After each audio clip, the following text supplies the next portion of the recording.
a new math program, and we had to go back in as a principal group and discuss, because $30,000 was gonna be spent on the manipulatives. And it took us fighting and fighting and going, this is what's important.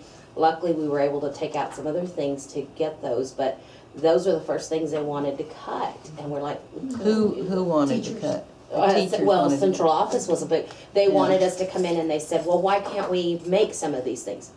I'm gonna pay somebody to make them, so I might as well pay to just get them shipped in, And so. then, you know, once they're made, they're not laminated, they're not paper, they're good for years. Mhm. But I just have a story about that you could feel free to use.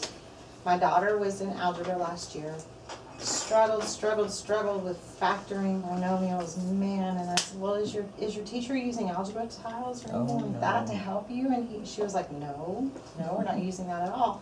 So I have an app, Algebra Tiles is the app, and we sat down, and I was like, okay, well, this is what you're doing, and she's like, oh, you know, and it took us. But an app is not the same thing. It's not the same thing. It is not concrete.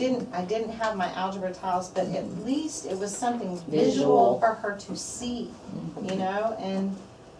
And you know, that's more she's concrete actually than able to numbers are. manipulate the algebra tiles themselves, and the factoring crossbar is there, and she understands it better, but she sat through a whole semester of, you know, algebra. I think you have to class. remember Browning's story, how many hours it took for her, 120 hours, before she really figured it out and went from her very abstract thinking to why the concrete experience was needed. But I think that that's prevalent, you know, in upper grades. Right. You know, we don't need to use those. Those are for kids who, you know, they're little kids. It's beginning concepts. But, you know, you don't understand that algebra was a beginning concept for my daughter. Did you see that